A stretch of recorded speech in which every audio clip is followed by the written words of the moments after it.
ला ला ला ला ला ला ला ला ला ला ला ला ला ला ला। हे ये क्या बदतमीजी है। Guys welcome back to my new blog. কেমন আছো তোমরা? আশা করছি তোমরা সবাই অনেক ভালো আছো। আর বলো ঠান্ডা কেমন লাগছে? ঠান্ডা তো যা তাই লাগছে, বিশ্বাস করো, কারণ এত শীত পড়েছে। আর তুমি জানো আজকে আমি একটা নতুন এক্সপেরিমেন্ট করতে মানে চলেছি আর কি। এক্সপেরিমেন্ট বলতে দেখো, এই দুটো মাছ নিয়ে এসেছি বাজার থেকে, আর এই দুটো মাছ আমি কাটবো আজকে। না, এই ভিডিওটা অ্যাকচুয়ালি আমার এডিট করা হয়নি। তো এই দুটো মাছের প্রায় ওজন ছিল মোটামুটি 700-750 গ্রাম দুটো। এটা মা নিয়েছিল সকালবেলাতে, মানে আমার ঘুম থেকে ওঠার আগে দেখছি মা মাছ নিয়ে রেডি। তো এই দেখো, এটা হচ্ছে মানে আমি সব যন্ত্রপাতি নিয়ে বসে গেছি আর কি, যে আমি মাছটা কাটবো। ঠিক আছে, একটা বড় মাছ নেওয়া হয়েছিল আর একটা ছোট মাছ নেওয়া হয়েছিল। তো আমি ভাবছি যে মানে কাজ ফার্স্টে কোনটা দিয়ে শুরু করি, বড় মাছটা দিয়ে শুরু করি না ছোট মাছটা দিয়ে শুরু করি। তো মা বললে যে ফার্স্টে বড় মাছটা কাট, দেখি তুই পারিস কি না, কারণ আমি তো আর কিছুই করতে পারি না, মানে করতে পারি না বলে মাছ কাটতে পারি না।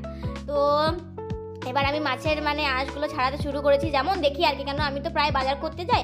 তো বাজার করতে যাই তো তখন আমি প্রায় মানে দেখতে পাই যে কীভাবে মাছের আঁশ ছাড়ায়, কীভাবে মাছ কাটে। ঠিক আছে, আর আমি মানে মাছটা মানে ভুলবশত ভুলভালভাবে টুকরো টুকরো করে কেটে দিয়েছিলাম, ভুল মাছ কেটেছি, মানে ভুল মাছ কাটিনি, সরি, মানে আমি মাছ কাটতে পারি না যেহেতু, আমি উল্টো ধরনের মাছটা কেটে ফেলেছি। যাই হোক, তো আমার তো এতে আমার দোষ নেই, মা আমাকে একটুখানি বকেছিল আর কিছু বলেনি। তো ওই মাছটা আমার প্রায় আঁশ ছাড়ানো প্রায় শেষের দিকে।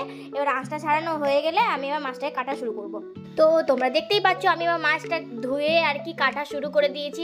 প্রথমে মাছের পাখনাগুলো কেটে নিলাম। ঠিক আছে, আমার তো প্রচুর পরিমাণে ভয় করছিল যেন হাত পা না কেটে ফেলি, কারণ দেখো এই দিকটাতে মানে যাদের খুব বেশি এক্সপিরিয়েন্স থাকে তাদের খচখচ করে তাড়াতাড়ি করে মাছগুলো কেটে ফেলে, বাট আমার তো এক্সপিরিয়েন্স নেই, আমি প্রথমবার করছি।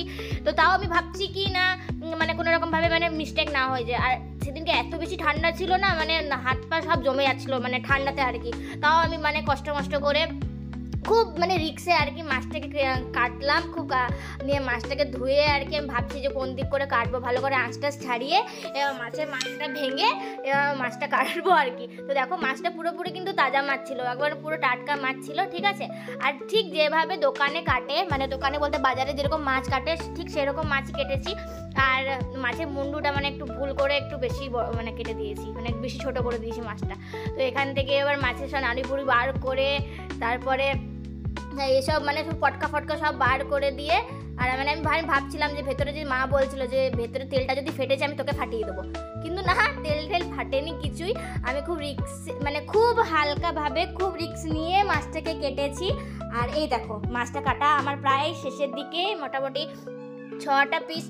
তো মাছটা আমার মোটামুটি ওই 8টা পিস মতো হয়েছিল। মাথাটা আমি ফাটাতে পারিনি, কারণ মাথাটা দোকানে যেমন ফাটাই মানে পুরো আর কি মানে একটা ব্যাট থাকে, ওই ব্যাট মেরে মাথাটা ফাটাই, কিন্তু মাথাটা ফাটাতে পারিনি, খুব কষ্ট করে। আর এই দেখো আমার দুটো মাছই কাটা কমপ্লিট। ঠিক আছে, মাছ মানে খুব ভালোভাবে কাটতে পারিনি, কিন্তু হ্যাঁ আমি খুব খারাপও কাটিনি, আমাকে মানে কেউ বলতে না পারে যে আমি খারাপ কেটেছি।